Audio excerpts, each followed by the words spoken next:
Series खत्म हो गई है। पाकिस्तान को उनके घर में धोने के बाद न्यूजीलैंड यहाँ पर आए थे ये सोचकर कि इंडिया का मामला भी डंडन लंडन कर देंगे, लेकिन यहाँ पर उनके अरमानों को पीस कर उसमें नमक मिर्च लगाकर जो गर्म तेल में पकौड़े तले गए ना, थोड़ा तो उनको आईसीसी ट्रॉफी में हमको हराने का सबक मिला होगा। और फर्क जमीन आसमान का है।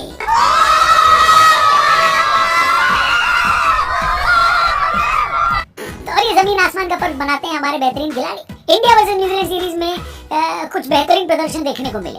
आपको सबसे ज्यादा किसने इम्प्रेस? तो ऐसे होंगे जो सबकी लिस्ट में शामिल होंगे, अगर नहीं है तो उन्होंने लगता कोई और सीरीज देखी। ऐसे में एक नाम से हम शुरुआत करने वाले हैं, ये नंबर 1 शुभमन गिल। क्या बात है सर, क्या बात है सर, क्या बात, ये बात है। सच बताऊं तो जब मैंने पहली बार शुभमन गिल को अंडर-19 वर्ल्ड कप में खेलते हुए देखा था तो मुझे तब लग गया था कि जिस तरह पहले सचिन तेंदुलकर और विराट कोहली दुनिया भर के गेंदबाजों को परेशान करते हैं, उसी तरह आने वाले टाइम में गिल भी इसी कैटेगरी के बल्लेबाज साबित होने वाले हैं।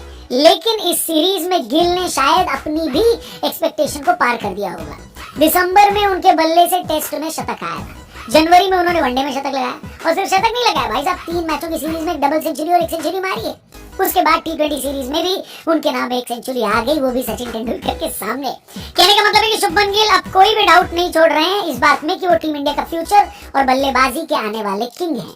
3 मैचों की वनडे सीरीज में उन्होंने 180 के एवरेज से 360 रन बनाए, फिर 3 मैचों की T20 सीरीज में भी उन्होंने 72 के एवरेज से 144 बनाए। याद रखिए इसमें लखनऊ का भी एक मैच शामिल है जहां पर दोनों टीमें बमुश्किल 100 रन बना पाई। शुभमन गिल किसी भी सारा के साथ हो, हमें बस ये पता है कि सारा का सारा इंडिया जिस तरह से रोहित शर्मा और विराट कोहली से उम्मीदें लगाता है, अब सारा का सारा इंडिया गिल से भी उम्मीदें जरूर लगाएगा। जो उन्होंने कर दिया है वो बेहतरीन है। अभी सिर्फ जनवरी खत्म हुआ है, इस साल ऑलरेडी शुभमन गिल के पास 4 सेंचुरी है, लेकिन इसको मेंटेन करना उतना ही टफ है।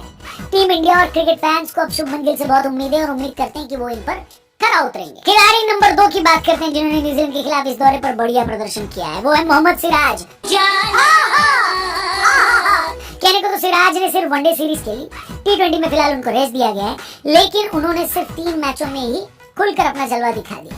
सिर्फ 2 इनिंग में उनके नाम 5 विकेट थे और एवरेज 11 की। इस परफॉर्मेंस की वजह से इस वक्त इंडिया वाले छाती चौड़ी कर बोल रहे हैं कि दुनिया का नंबर 1 वनडे गेंदबाज हमारे पास है।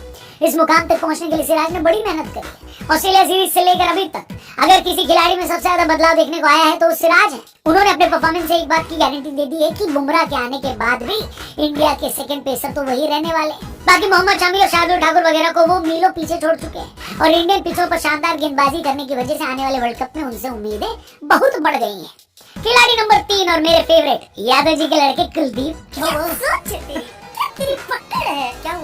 कमाल की पकड़ है इसकी। कुलदीप को इस वक्त आप कुलदीप यादव 2.0 भी बोल सकते हैं। पिछले साल फरवरी तक कुलदीप यादव किसी भी फॉर्मेट में इंडिया के प्रेफर्ड स्पिनर नहीं थे, लेकिन 1 साल बाद देखिए उनको, जो उन्होंने बांग्लादेश सीरीज में अब तक कर दिखाया है, शास्त्रों में उसे ही कमबैक कहा गया है। 2019 से पहले वाला कुलदीप वापस आ गया जो हर फॉर्मेट में विकेट ले रहा है और भर भर के ले रहा है पापा विकेट्स। न्यूजीलैंड के खिलाफ वनडे में तो उनके पास 6 विकेट थे और वो सीरीज के हाईएस्ट विकेट टेकर थे।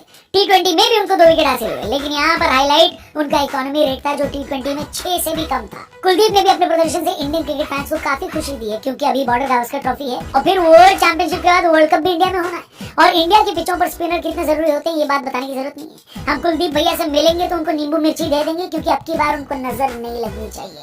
आपके हिसाब से न्यूजीलैंड दौरे में किस खिलाड़ी का बेहतरीन प्रदर्शन रहा है?